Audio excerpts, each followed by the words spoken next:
let's knock this let's knock this last review out of the way of this recording session.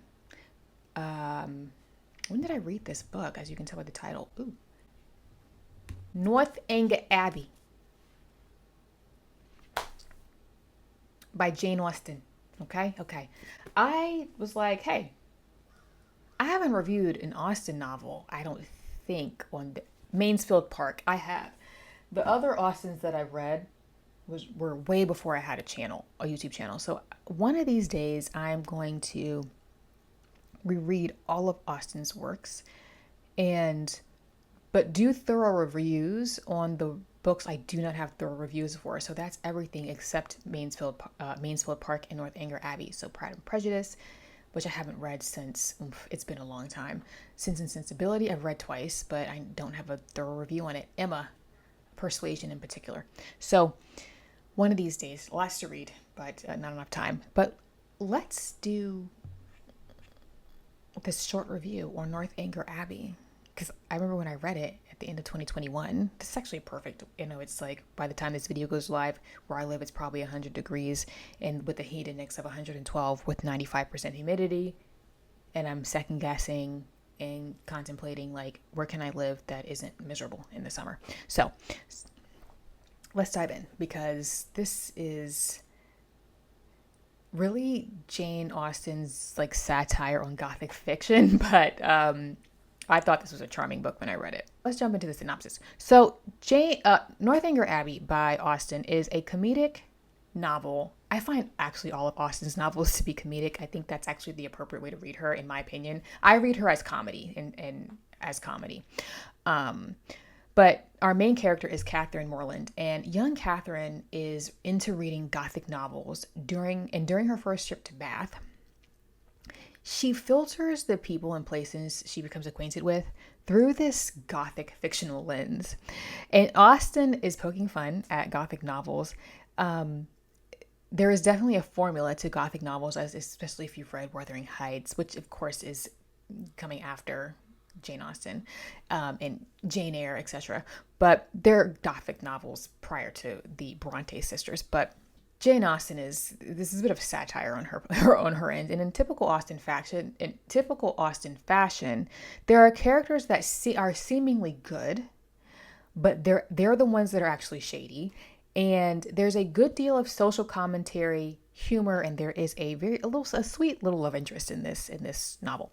So yes, this is Austen's satire of the Gothic novel, and she directly mentions the queen of Gothic fiction up to this point, Anne Radcliffe, and she is referencing the Mysteries of Udolpho frequently. I actually have never read any Anne Radcliffe. I do have an Anne Radcliffe novel on my shelf I haven't read yet, and I can't remember the name of it off the top of my head. The Italian, that's the one, The Italian. I haven't read it yet.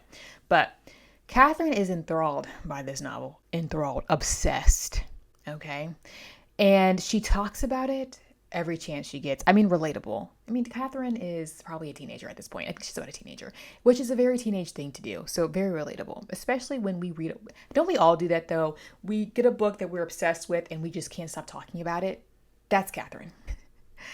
Oh, I am delighted by the book, I assure you. If it had not been to meet you, I would have not come away from it for all the world. Catherine enjoys these dramatic, sensational novels, and yet she doesn't really seem to reflect much on what she's reading.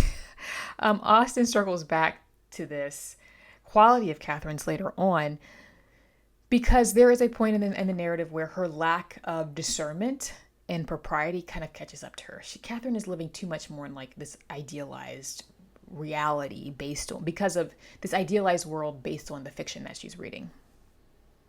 I just had a flashback to Madame Bovary. Provided that they are all story and no reflection, she had never any objections to books at all. I'm just laughing. It seems as if the whole might be traced to the influence of that sort of reading, which she had there indulged. Again, Austen, I just think Austen is hilarious. And again, you really have Austen here asking this question: what type of influence, if any, does fiction or the novel have on the reader? What happens when the reader takes fiction too seriously? What happens when we don't reflect on and think critically about what we read? And does the author bear any responsibility on how their works are interpreted? These are open-ended questions. I don't think there are right or wrong answers to these questions, but rather it just reveals this how individualized reading really is. Not everybody reads, and I say this a lot, not everybody reads for the same purpose. Not everybody reads to think critically. Some people want to read fluff. Some people want to read these really dense, heavy philosophical works. Not everybody is coming to the novel to have the questions of life answered. Some people are reading it because I just want an escape. It's like turning on a cozy, comforting TV show that you've watched multiple times and you know the outcome of. It's just, for some people, it's cozy, and not saying that I don't ever have cozy reading, but it's just not everybody's reading for the same reasons. And again, how people read, why people read, and the approach to reading is individualized and nuanced. Catherine, though, is a character that completely dives into the Gothic world of these novels that she's reading. And it does cloud her judgment. Again, she's also very young. Yet this is contrasted. I don't know why it came out a bit Southern, which is not I don't know why that happened. Contrasted nicely with Henry Tilney, who is Catherine's love interest. Who also enjoys works of fiction, but he is able to draw a sharp distinction between fiction and reality. Austen also provides quite a bit of commentary on the benefits and the joys of reading the novel. And yet again, Austen, she's funny. This is a quote I pulled out because it made me, apparently as I was reading this, it made me laugh out loud. The person, be it gentleman or lady, who has not the pleasure in a good novel must be incredibly stupid.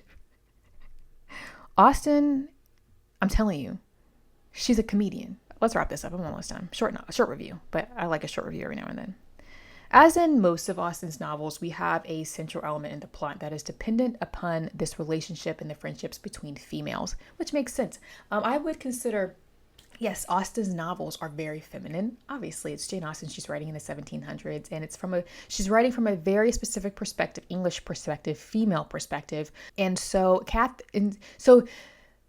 some people stay away from Jane Austen because they think that it's chick fic, but it's just social. I like to see her as comedy, but she's in satire in some cases on English society during her time period. And it is going to be feminine because that's the perspective in which she's writing it. And that's the experience that she is embodying. That's what she's observing. Catherine does become friends with a Miss Thorpe, her brother's love interest, and Miss Tilney, Henry's younger sister. So these are the two female relationships that she has here, these two friendships. These two women couldn't be more dissimilar, okay? One is pushy, these two sisters, her brother's love interest, Miss Thorpe, and then Miss Tilney, Henry's younger sister, One is pushy, bossy, dramatic, and selfish. The other is quiet, calm, a bit reserved, and she's kind.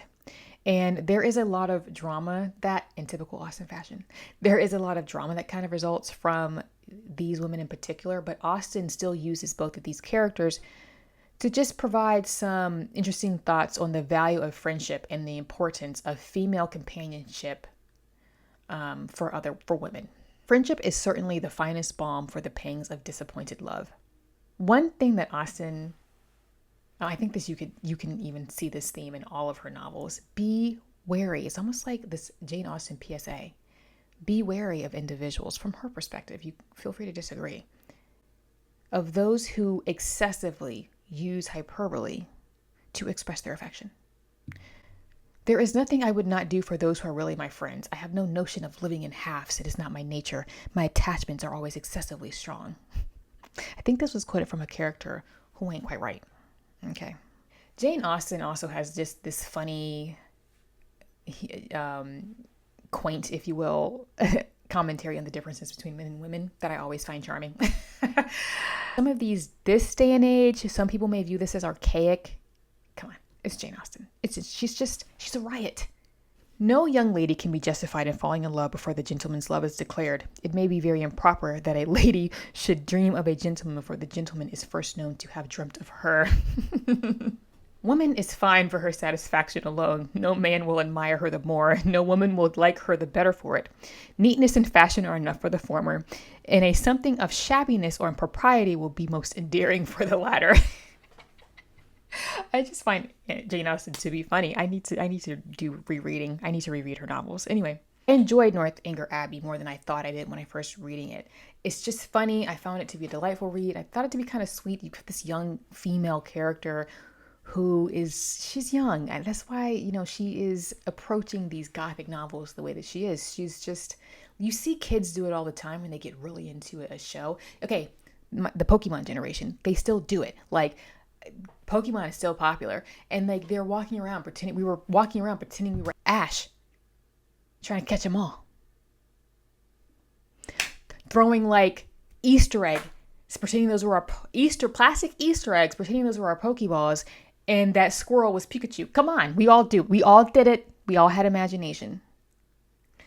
Catherine's relatable. So yeah, it's a slim little volume. It's a slim classic.